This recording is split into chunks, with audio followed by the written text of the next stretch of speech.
Hello, Hi, hello. thanks for having me. Yeah, Hi. of course. Thank you for joining us. I'm so excited that you're here today. Honestly, when I think of email marketing or CRMs, I think of you. You're the first person that comes to my mind. I love that. I mean, my marketing work here is done. I know that personal brand is working wonders for you, you know? I love Um, that. I love that. That's good. yeah, yeah. No, well, I did a little bit of an introduction there, but I would love if you could introduce yourself in your own words, but also share how your passion for email marketing has really shaped you in becoming a founder of your company and just your journey a little bit into that. Sure. I can see a few familiar names here that already know me, but I'll introduce myself anyway. So yeah, thank you for the wonderful introduction. That was amazing. So I started in marketing like over 10 years ago now. Started as an apprentice, and as many marketers do, you get email thrown onto your plate. And it was one of these things like you just kind of like get told, just like put an email together, just write about a product or service and just kind of like send it out. We've got a big list. And from a very young age, as a child, I've always had this problem at school where I've always had an answer for everything, and I've always asked why and asked really annoying questions. And I remember, like, literally growing up, I was just teachers did not like me at all. But what was my biggest downfall at school soon became like my biggest strength in my professional life, because that questioning of why and thinking a little bit differently was able to grow my own business and build my own business and support hundreds and hundreds of brands, which is just incredible on their own journeys. But I think as marketers anyway, we need to be asking why. We need to be constantly getting to the bottom of like, why are we sending out that email, but like really like why. So that's where it all began. I was in my first job. I was like, well, I don't understand. Like, I just didn't get it. I was like, well, why are we sending this email out to like 100,000 people with the same thing on? And we're just, and they were like, well, we need sales. So that was the first place where I tried to like revolutionize email. And I'm definitely not the revolutionizer, but I tried my hardest to question. So I did that. I carried on my career, joined a lot of other businesses, and did the same thing. And it was unpicking their email marketing and putting it back together again a little bit differently. And through hundreds of emails, tens of thousands, hundreds of thousands of emails of experimentation, approaching it a little bit differently, I realized I had this skill, and I was like, I absolutely love this. I'm a data nerd. Like, put me in front of a CRM, I will have fun all day. I'm quite creative, but it was more like I always like to have a reason for doing something. So like, why would we make something that color? And again, it's a very annoying trait to have, but that's how I started. So I built Astral Digital after realizing that there was a huge gap in the market. And also I want to support the marketers and help them understand, because every single marketer I talk to is like, yeah, I do email. It's just sort of like, I just do it when I get time. We don't really have a strategy. We just send it out. But it's the only channel that you own your audience. And it's the only channel as well that, like, if everything else went down, like Instagram, like whatever, like socials, like it's the only way you talk to your customers directly. So it's definitely, in my opinion, the most important channel ever. So that's my story of how I got here.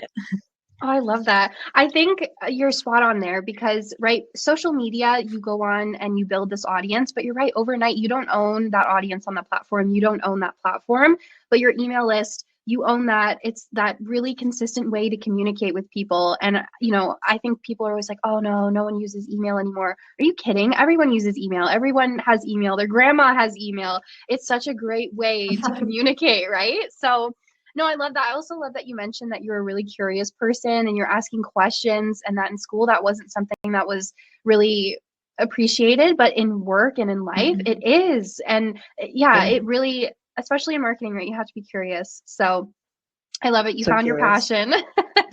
You found your I passion. You know. found the place you need to be. So, okay. So, reflecting on your impressive track record, right? Like in that introduction I gave you, and just what you were just talking about as well. What's one of your most memorable experiences where email marketing significantly impacted business growth? So for me, it's really contradictory. It's always the simple things that make the most impact and that have done always, where like it's not massive intricate email strategies and all of this complicated automation AI stuff. It's always a really simple thing, and it's usually trying to switch, it's a people thing. It's trying to switch the mindset of people to appreciate email for what it is. And it's usually when I talk to businesses, whether it's people that have founded businesses or people that work in businesses, marketers, leaders, whatever it is, it's always that they start with the product or service. So they start with the thing that they're marketing with, and then they go out and then they market with that. And with email, like, that's just not going to work. You need to start with the subscriber. So it's always that whenever I change that positioning of that and say, hang on, stop what you're doing, like, no one cares that you're sending that out, like, start with the subscriber. What does the subscriber need? What do they want? What's their challenges? Then that is the first step to making a huge impact. Because then people write emails with intent, and they write them with goals, and they create them thinking not just about like, oh, okay, we've got to get some course sales in, or we've got to get some people on this event. They start to think like, okay, let's look at our personas, let's look at our subscribers. What would really make such an impact now? What would get them to do that, knowing what we know about them? So for me, it's the simple stuff like that. It's like changing mindset, changing the approach, changing the strategy. But some other other simple things, actually, it's not really very simple, but automating. If you're not automating this year, like with email, you are 100% just like not going to make much money from it. Like, especially like e-com, it's not going to work, because broadcast emails, as I like to call them. So, write an email, send it out, build an email, send it out to a list. They're what I call broadcast emails, and they will still exist. But automation, I say 80-20 rule. 80% of your email should be automated, 20% should be broadcast. And to get to that stage, it's a massive project. So I know, for example, Nando's in the UK, big food chain, they're only just getting to that stage, and it's like there's a bit of a wash over this. Like, everybody thinks that all these big businesses are doing it, and they're definitely not. There's only a few that actually are getting it really right, but it's like happening now. So if you haven't got that on your radar, definitely need to get it on the radar. So I think for me, it's the simple mindset approach change that makes the biggest impact in growth of a business, and then automating. And it's not just automating the comms, it's automating the segmentation, the data cleaning, the hygiene practices, the personalization, the segments. Like, it's automating all of your marketing operations as well, and your processes, which makes us more efficient as marketers. So it's like an all-round massive impact. Like, it's brilliant. So yeah, definitely an automation queen as well. No, that's great. I think it's interesting you mentioned Nando's, actually, and that they still haven't really nailed down getting their automations in place. And I think it just showcases, like you said, how big of a task having emails is, right? Like, you can't just be a one-person marketing team and expect to have all of these great emails, right? Like, that's just really unrealistic, even for a big corporation like Nando's, right? They need all these team members, and yeah, it's a big, It's huge. It's yeah. huge. It's huge. And I think, like, I spoke to them, and bless them, they have now, like, I know the girl there that leads it, and like, they've done an incredible job. She's like onboarded this system. But actually, I think people get really scared that they're left behind, or they're like, think, oh, just because they're a really big business, they've got it now. Like, nobody now, in my opinion, has the excuse not to sit down and spend the time, because email, I'd say 99% of the time, like, email is going to be one of your most powerful channels if you can harness it correctly. But yeah, there's plenty. I mean, I could like reel them off, but literally, I'd say 10% of businesses are literally where, like, they're probably ahead. Everybody else is we're just trying, we're just trying to automate. So awesome. I want to move into asking you some questions about building an engaged email list. So starting from zero, starting from nothing, I know there's quite a few people in this chat today who want to start building their email list and want to start engaging their subscribers and really working on their email strategy. So what foundational strategies do you recommend for building an email list? And then how do you keep those subscribers engaged? Course, I'm going to start with the don'ts first. Don't build an email list if you don't know what to do with it. Like, just like, because I've seen so many people like build a list and then go, I've sent a few emails, I don't have time now, I've stopped. Then we're gonna, a few months later, send another one out, and then it's just sort of like so just, I'd say, if you haven't got the time to commit to this, like, definitely don't build a list. It's just not the way to go. And then I'd ask the question, why do you need that list? like why, and ask it. It's a really stupid exercise, but it's actually really helpful. Ask it 5 times, because the first answer you'll be like, because I want to own my audience. Yeah, but why do you want to own your audience? Because if anything happens or goes down, it's the primary way I communicate with them. Okay, but why? Because I want to be able to build my brand and my brand awareness with them. Okay, and then why? Because then if they know my brand and they know me and we build a relationship, they're more likely to buy. And then you get to the root cause of it, and then you're like, okay, because you want it for a commercial purpose, or you want it to connect with people or build relationships, and that's great. So find out your why, like first of all, before you start building. And then start with the data. So once you've got your why, start with the data. So the first thing to do is don't just like put a subscriber box on your website. You'll get a few people coming through that, but it serves no real purpose. It's just like, I see it all the time, like sign up to my mailing list. And lots of people have seen drops in this, because I'm sure, you know, your inbox is just like cluttered. You're just like, I cannot have another brand in there because it's just going to tip me over the edge and I'll just delete it and it's too much. So you've got to have value. You've got to make people want to hand over their details. And, you know, it's calling it a mailing list. It's not going to do that. Like it's more than a mailing list. You're not just spraying and praying. You're not just sending out something to a mailing list. So start with your why, start with your data. So your data is, you need a data collection strategy when you build a list. And it sounds like way more complicated than it is, but all it is understanding what data do you need to collect to be able to have a high quality list. So I don't just ask people for first name, last name, email. It's way too basic. That's just like me kind of grabbing anybody off the street sort of thing. I want a really targeted list. So it's all about quality, not quantity. So I don't care if I get 95% people on my list, but I know where they work, what they do, how long they've been doing email marketing for, what their biggest challenges are. For me, that's just like gold dust. So start with, what data do you need to be able to create content that's going to resonate with them? So it's usually like your biggest challenge, and ask them a question. People like to tell you things, and people like to moan as well. So like usually be like, oh, what's your biggest challenge in your industry that you work in? People love to do that. Once you've done your data collection and you understand that, then you need to have something valuable to give out.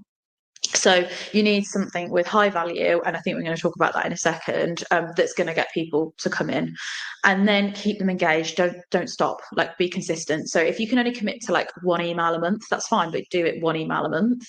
Don't kind of like ramp it up and be like, oh great, or do your welcome flow and then just completely forget about people. So start with your why, start with your data, and then start with like, we need a plan. You need a plan to keep it consistent, basically. In marketing, people just think they need an email list. Oh, I just need to build it, you know. But if you don't have a strategy and the reason why you're building it, it doesn't really help you in the end. And I think that's a really valuable thing. It's the same, I think, as social platforms, right? Everyone thinks, oh, I have to be on TikTok, I have to be on Instagram, I have to be on LinkedIn. And it's like, well, no, you need to know why you're doing it in the first place. And I think that's really valuable. Yeah.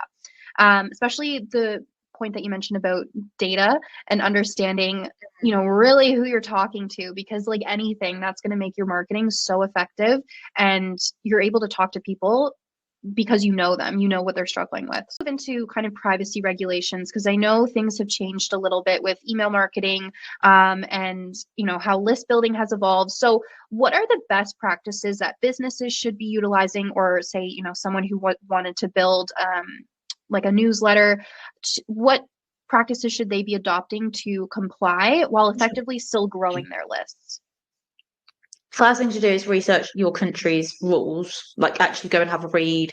So in the UK, we've got like the ICO, we've got GDPR. Go and have a read of like all of those things. I will never preach to be a GDPR specialist, but I have to kind of be a GDPR specialist in the UK, like data protection regulations. I have to. Do that first, read that first. Like it doesn't need to make like total sense to you, but you'll get the gist. The biggest rule with data protection is just because you should, just because you can, it doesn't mean you should. I literally live by that. I'm going to get it printed on my wall for my clients, because I hear a lot, yeah, but we have this data and we can contact them, even though they haven't opted in. We can do it because we can do it by this rule. And that for me is just like the biggest red flag. So I always like to be better safe than sorry. And an example of where this goes really, really wrong is it happened to me the other day. I was looking for a video production company to help with some filming. And there's a lot of third-party platforms out there that you can put in your brief, and then it will like, it's it will give you loads of service providers. And I specifically didn't opt in. You know those buttons where it's like tick.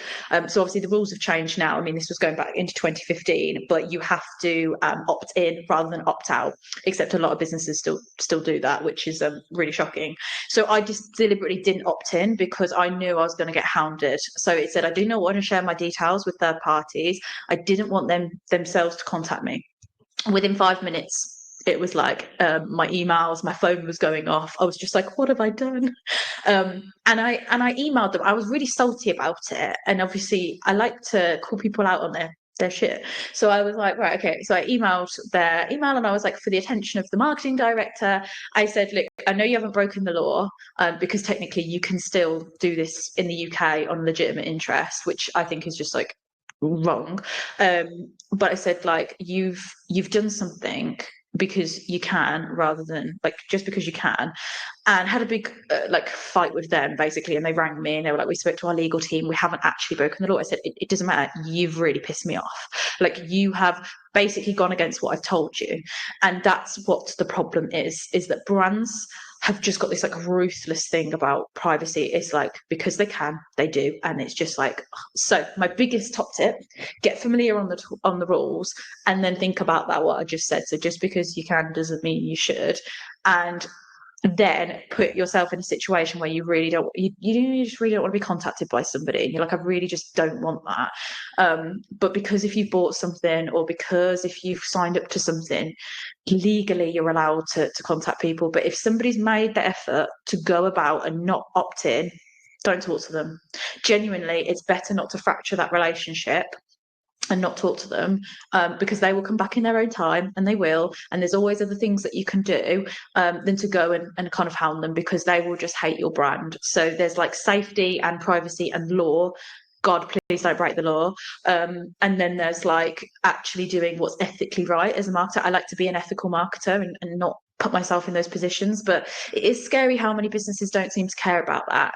So I would definitely, and maybe I should make some postcards and just send them out to all the brands that have fucked me off. But that's my top tips. Okay, no, that's great. I think, right, ethical marketing, I love that. I think that that's something that we should be talking more about, because you're right, just because you can doesn't mean you should. And also too, obviously brands are utilizing email marketing because they want you to buy from them or buy more from them. But at the same time, if you're just constantly getting frustrated because this brand is emailing you and you don't want to hear from them, why would you want to buy from that brand anyway? It doesn't really make sense, right? So it kind of hurts the brand in the long run. So I love it.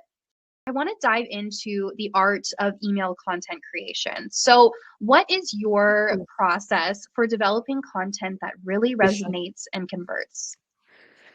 I always, I'm going to say data again, and I'm sure everybody's bored of me saying that. Data and personas. So like I always say to people, like, you can write great copy, you can make great creatives and design. None of that really matters if you haven't got that bit before, which is really in-depth personas. And I'm talking about, like, what do you know about your subscribers that's not just like first name, last name, email.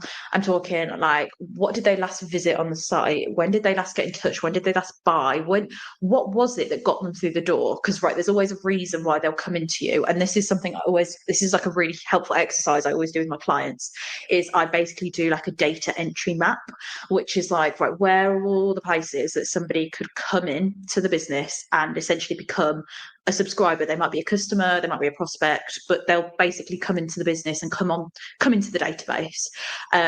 And what was it that got them to do that? Because that's usually like such a good indicator of like what they want to hear about. So it'll either be a lead magnet, they might have downloaded something, they might have bought something, they might have met you in an event, they might have signed up to a webinar. Like, those are all the things. But then within that, what was it that got them interested? So people that signed up to this webinar, like, I'm sure it's email marketing, like that's what it was. And I know now that you like webinars. So if I wanted to go do some email marketing to you, I know that I can target you on email marketing, business growth, and you like webinars. So that's a really helpful exercise. So start there and then formulate your personas. And you're probably going to have customer personas, in any business.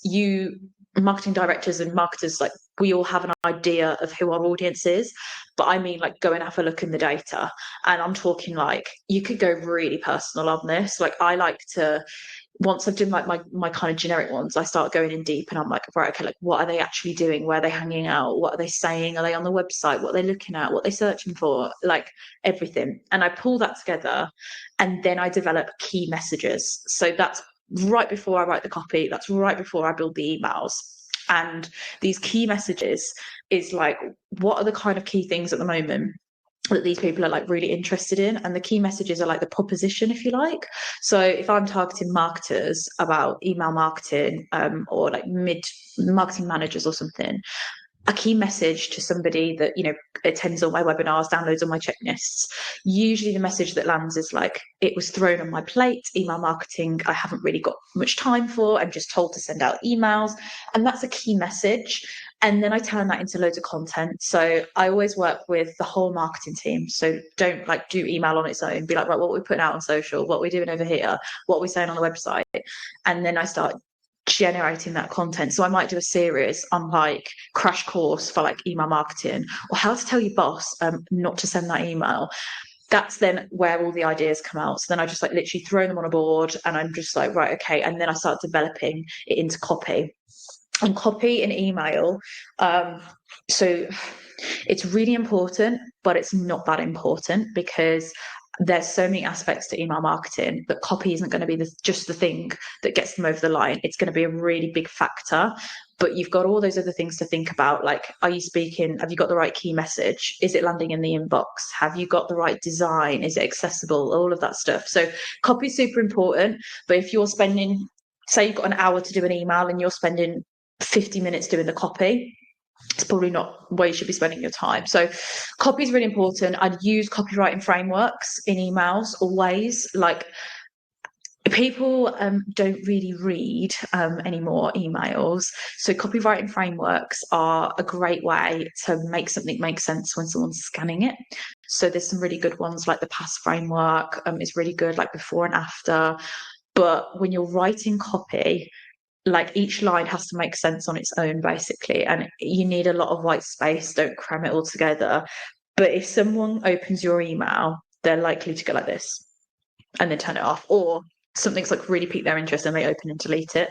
So you've got to make sure that that first part of your email, there is something that's going to grab them and go, and that is that resonating feeling of like, yeah, like I just attended a webinar about that last week. Oh, yeah, I've been meaning to download that checklist.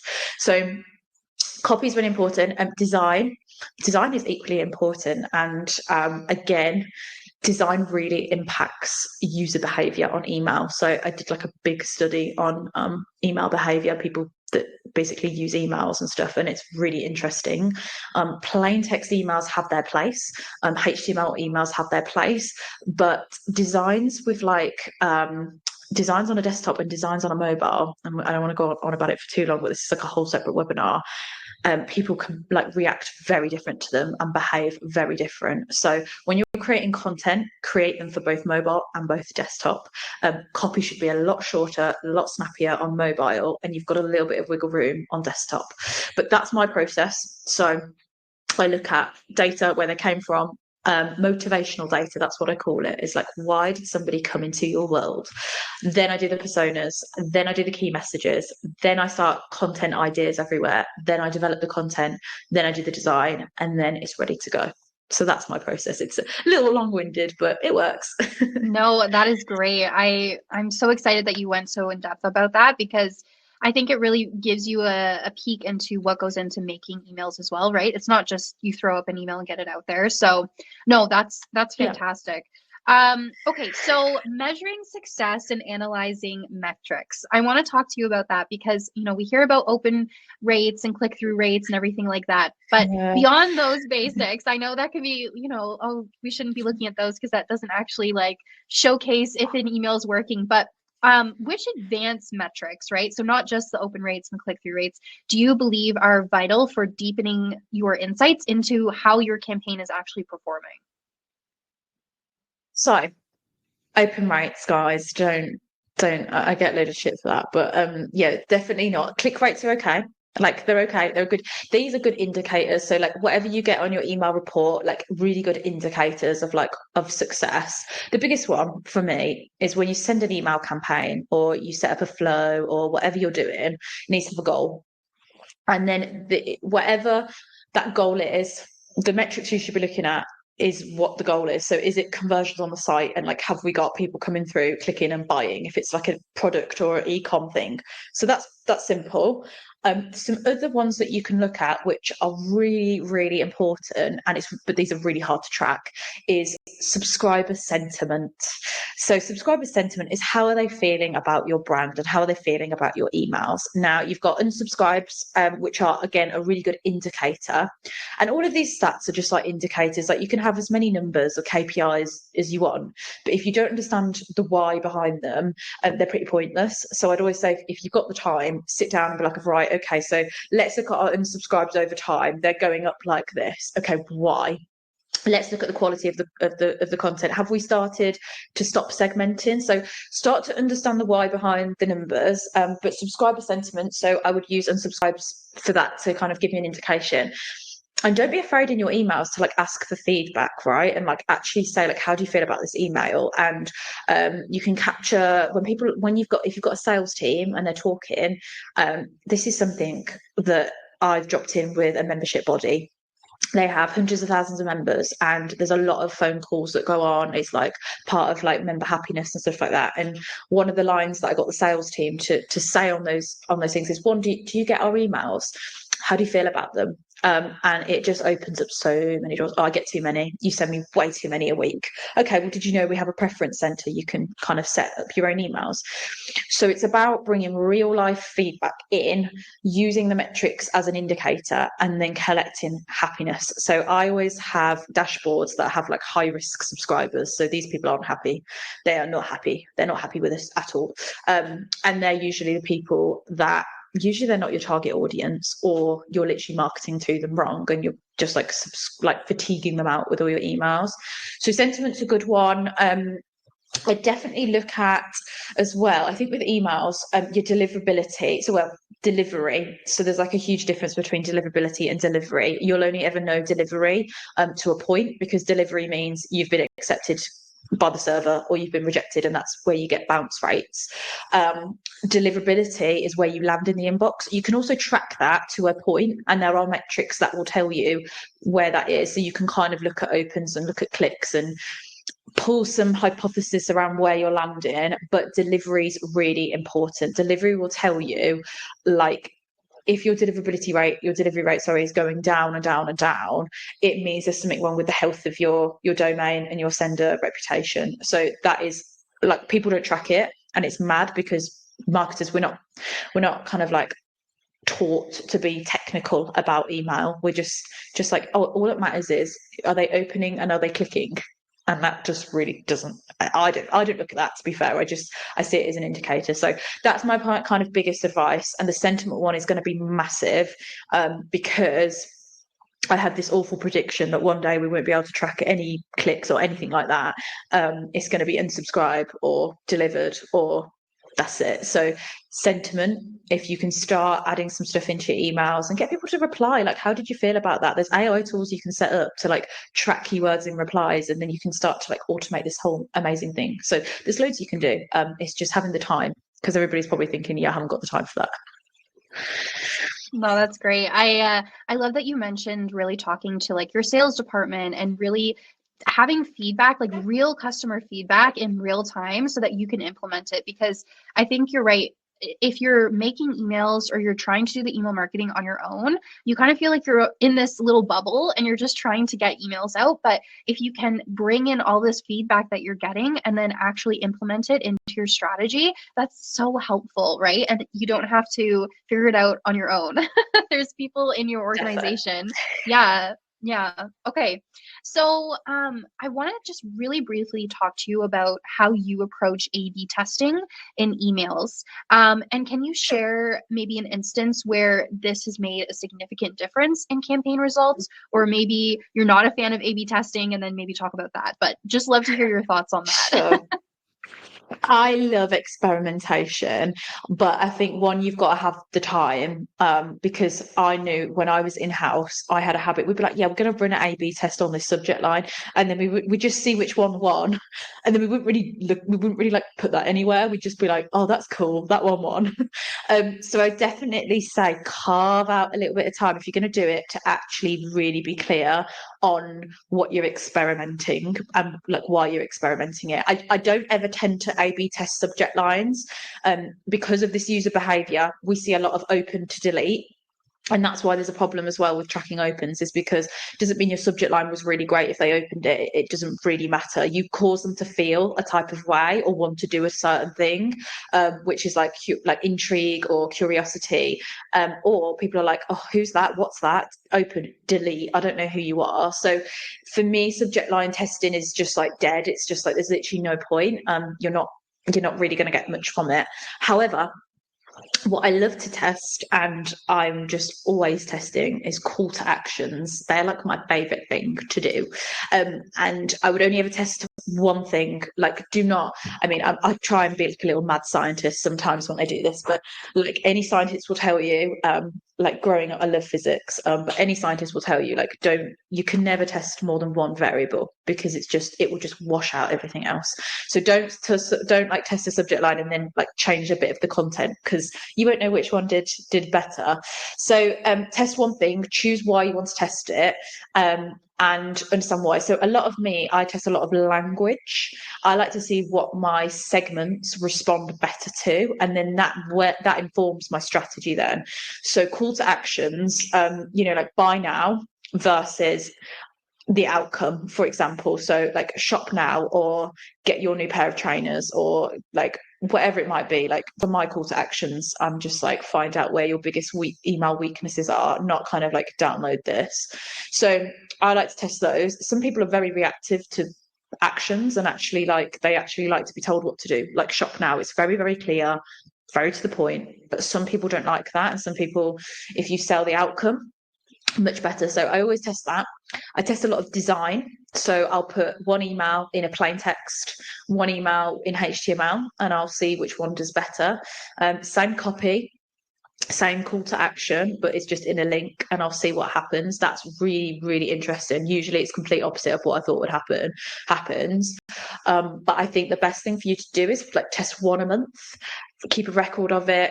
And when you're carving out the time to do reporting, be like, why did that work?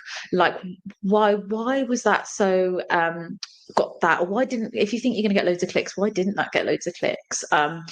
Colors as well. Colors are a big one, especially like call to action button colors. Everybody just puts their brand color in there, which is fine, but sometimes that doesn't, like actually changing it to a different color can actually have a bit of an impact, which is interesting. So I would say they're my big ones. And testing time. So don't just A/B test on content design and subjects and stuff like that. Like time of day and also frequency of emails is a good one as well. And test your kind of like from names too. I really like to test using people versus brands and see what results that you get off that as well.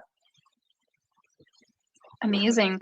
I think it's so fun, right? When you're thinking about email marketing, you're able to test all these different things and, like you said, become this experimenter and really figure out, okay, what's going to click with my audience. And I guess it changes for every audience as well, right? Like if you figure out something and then maybe what you thought was working for a while, and then that changes as well, maybe in the future, right? So I guess you have to keep testing and keep really figuring out, okay, what's going to work. Yeah.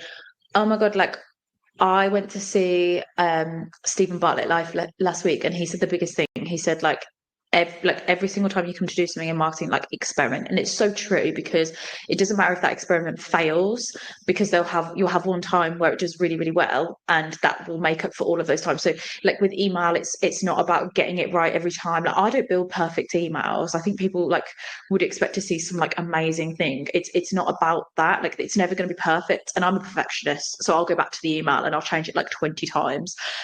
It's not about being perfect. It's just about testing and trying and learning and understanding. And I think the biggest takeaway from all of this is the user behavior thing. Definitely do your research into that. I'm going to be doing a lot more research this year into how people behave, and the psychology behind it with email, because ultimately, like, people just want fast content now and are digesting things very differently to how they were a few years ago and like before COVID and stuff. So I would say, like, if you're just kind of thinking about the content and the design, it's just not enough. Like, it's not enough anymore.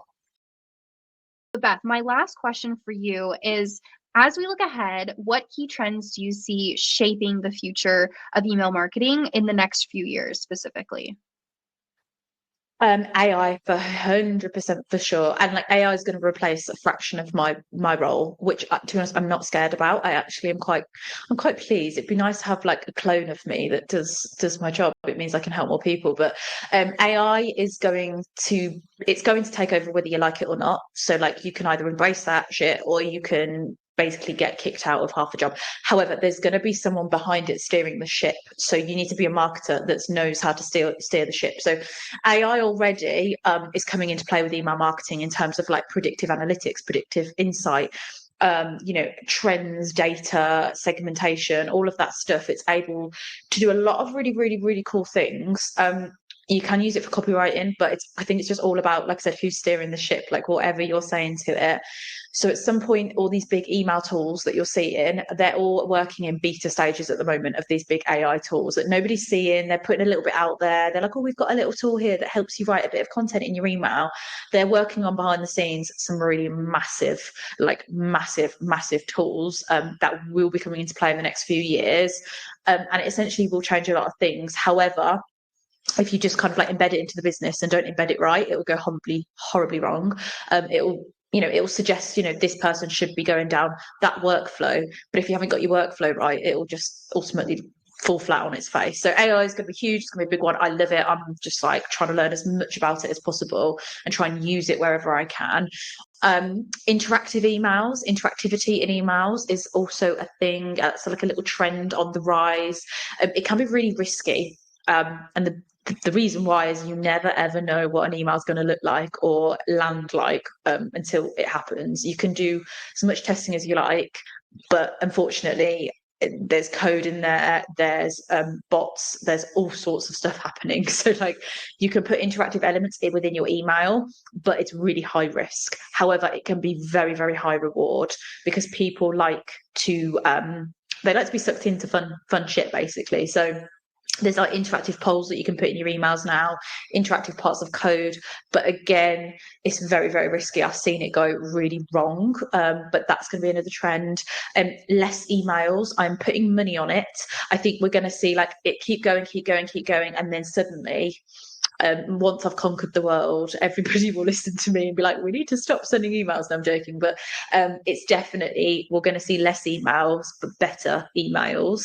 That's what I'd love to happen. Predictive content. 100% that's happening. So that uses AI as well. It's going to predict the content that you want to receive. And privacy future. So there's talks that what Google and Yahoo have done, Outlook likes to be different, but there is something going on there with their privacy. And what this means is there's potentially stricter rules. Their goal is to basically stop fraud email scammers, but it's equally to get people to have a better experience in email, to spend more time in email because it's their product. And we could enter a world where you don't have any analytics at all on that email, and that certain bots within email platforms will block tracking scripts and pixels and stuff like that. So what Apple have done with their privacy policies as well, that is, Samsung are talking about it. It could be a trend. So get ready for an even harder year next year for email marketing, 100%. So that you mentioned about AI, obviously we're all talking about AI, especially in marketing. And I'm glad that you mentioned that, yes, AI is going to be integrated into your workflow, but you're not scared of it. It's not something that's going to necessarily take your job away. It's something you can work alongside that helps you do your job more effectively. So I love that perspective. Okay, so one question that we did have come in, does it matter which email platform you pick? Are they all the same? What is your favorite one? So I guess that means the system. Yeah. It does matter. Yeah, it absolutely does matter because it's funny because as a marketer, we are like in busy, business owner, whatever you are, you want something that's really easy to use, right? And especially if like this is really new to you. So absolutely does, because I'm not going to name and shame the bad ones because I will get in trouble. But there are definitely ones to avoid. There are some really great ones. I would say my biggest recommendations, I can't say the name of it. It depends on what you want to achieve. So it depends on how many contacts you've got, whether you're an e-com business, whether you're a B2B business, whether you need a sales tool as well. Have a think about what you need in your technology stack, because there's ones that you can get that are CRMs and email platforms built in, and it works out a bit more cost effective, and then you don't have to integrate anything. But if you're just like, look, I've got a list, I'm like really base level, and I just want to like send some stuff out, something like MailerLite, Campaigner are really good places to start. They're quite cost effective as well. They're not going to break the bank if you're a small business owner. But I would just ask yourself, like, what else do I need? Is this going to grow really fast? Am I going to be like stuck like in a minute? Like, because ultimately your email platform's not your CRM. So you either need to have them in the same thing or you need to integrate them. So I would just figure out your technology stack first and then have a little look into it. But if you're looking for like a CRM with email, HubSpot's great. But again, the price is a lot different to if you were to do, Zoho CRM or something similar. So, but there are ones out there. I would always recommend asking for a demo, or putting a post out on LinkedIn and say, does anybody use this platform? Inbox me with your honest thoughts, or inbox me with, and I will tell you my honest thoughts on them. But yeah, I don't really want to broadcast it because you never know who's listening to these things. Yep, that's fair. That's fair. Okay, that's great. Well, Beth, I just want to thank you so much. You shared so much information. I'm so excited that you took the time to really answer my questions today and really give us all of this information that we can now use moving forward in our businesses or brands or whatever it is that we're doing in the future. So I do just want to give you the opportunity to let people know where to find you. If you had anything you wanted to plug, this is the time to do it. I didn't realise I could plug. No, it's been lovely. Thank you for having me. I could talk about this for hours and hours. The only thing I will say that's going to be quite big. So if there's anybody, well, this is going to be global, but if there is anybody in the West Midlands, please like message me because we have an event coming up. But I am starting an email marketing company, which is going to be, it's basically going to be a learning provider, and it's going to be the world's first certification program where you become accredited in email marketing and you will be certified and all sorts. And it's fucking brilliant. That's launching in May. It's going to be aimed at marketers within businesses, business owners, and we'll eventually going to get specific courses. There's specific modules for like e-com or B2B, B2C, but we're going to eventually have a diploma in email marketing, which is going to be like a UK first, which I'm so excited about. So that's coming in May. It's called the Email Marketing Club. It's going to, technically, I don't know if I'm allowed to say that because we technically haven't launched yet, but there'll be something out on my LinkedIn soon. You can sign up to the wait list. You can come to our events. There's going to be free webinars. There's going to be a whole host of resources. And then if you want to go down the certification route and become, learn the new era of email marketing and the right way to do it, that's the place. But that's my only plug. I just want to make friends. So if anybody wants to make friends, then please LinkedIn me, message me, and I will happily chat your ear off about emails all day, every day. But yeah, thank you so much, Beth. It has been a pleasure speaking with you. And thank you everyone who attended and joined us. You will get a recording sent to your email as well, so keep an eye out for that. And I think that's all we have for today. So thank you guys so much. And thank you, Beth. Thanks, Emma. Thank you for having See you me. later. See you later, No everyone. worries. Bye. Bye.